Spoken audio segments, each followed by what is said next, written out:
Hello everyone, আমি স্মৃতি। আজকে আপনাদের জন্য নিয়ে এসেছি বাহির থেকে অত্যন্ত ক্রিস্পি কিন্তু ভিতর থেকে যথেষ্ট জুসি আর তুলতুলে কাঁঠালের রস বড়ার রেসিপি। দেখতেই পাচ্ছেন বাহির থেকে রস বড়াগুলো কতটা ক্রিস্পি হয়েছে।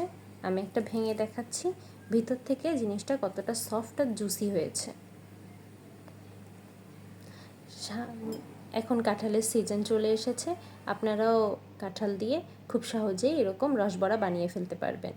এটার জন্য আমি 1 বাটি পরিমাণের কাঁঠালের রস নিয়ে নিচ্ছি। এটার মধ্যে এখন আমি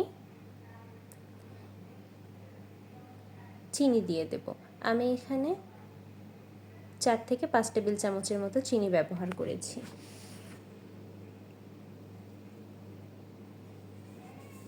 চিনিটা দিয়ে ভালো করে নেড়েচেড়ে রসের সাথে চিনিটাকে মিশিয়ে দেব।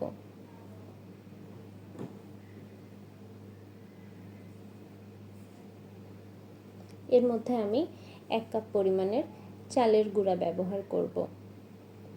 যে পরিমাণে কাঁঠালের রস নিয়ে নিয়েছি আমি ঠিক সেই সমপরিমাণেই চালের গুঁড়া এখানে ব্যবহার করব। কিন্তু সম্পূর্ণ চালের গুঁড়াটাকে একবারে না মিশিয়ে একটু একটু করে পুরো রসের সাথে চালের গুঁড়াটাকে মিশিয়ে ফেলতে হবে।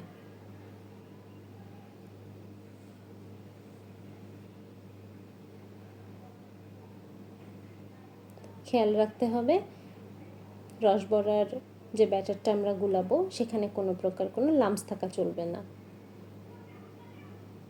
চালের গুঁড়া মেশানো হয়ে গেলে এখানে আমি 2 টেবিল চামচ আটা ব্যবহার করব।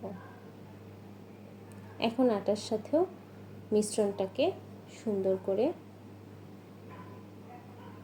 মিশিয়ে নেব এবং ব্যাটারটা তৈরি করে নেব। ব্যাটারটা একদম নরম হওয়া যাবে না, একটু থকথকে টাইপের ব্যাটার তৈরি করে নিতে হবে। এখানে আমি কোনো রকম পানি ব্যবহার করিনি। দেখুন ব্যাটারটার কনসিস্টেন্সি কতটা ঘন হবে। এই ব্যাটারটাকে আমি কিছুক্ষণ রেস্টে রেখে দেব। তারপর চুলায় একটা কড়াই বসিয়ে সেখানে আমি বেশ অনেকটা তেল দিয়ে নেব।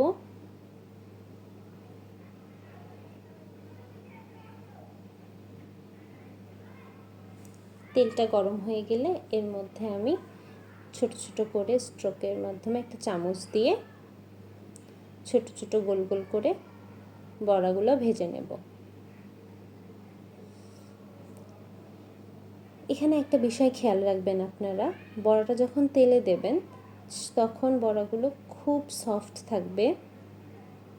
এটাকে সাথে সাথে উল্টে দিতে যাবেন না। এটা যদি আপনারা সাথে সাথে উল্টাতে যান সেক্ষেত্রে বড়াগুলো ভেঙে যাওয়া বা শেপটা নষ্ট হয়ে যাওয়ার একটা চান্স থেকে যায়। এক্ষেত্রে চুলার আঁচটাকে আপনারা খুবই মিডিয়াম রাখবেন।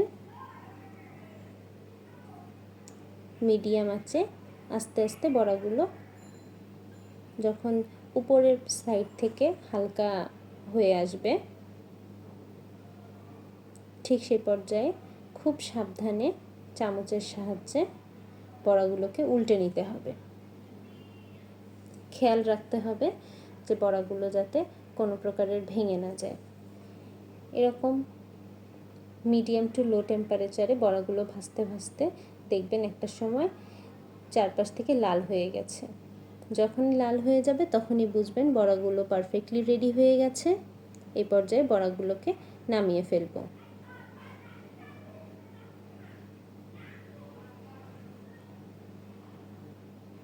আমার বড়াগুলো তৈরি হয়ে গেছে। ঠিক এমনি করে আমি বাকি বড়াগুলো ভেজে নেব। তৈরি হয়ে গেল মজাদার মুচমুচে কাঁঠালের রসবড়া। কাঁঠালের সিজন চলে এসেছে, আপনারা এরকম রসবড়া বানিয়ে বাড়ির সবার মন জয় করে ফেলতে পারেন।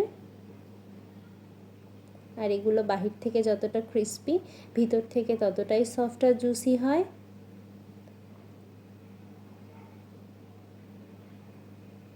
এরকম আরও অনেক ইউনিক রেসিপি পেতে আপনারা আমার চ্যানেলটিকে সাবস্ক্রাইব করুন। আর আপনাদের যদি আমার ভিডিও ভালো লাগে তাহলে লাইক, শেয়ার অ্যান্ড কমেন্ট করে আমার পাশেই থাকবেন। আর এই কাঁঠালের রসবড়াটা আপনারা যদি বাড়িতে বানান তাহলে অবশ্যই আমাকে কমেন্ট করে জানাবেন যে আপনাদের কেমন লাগলো।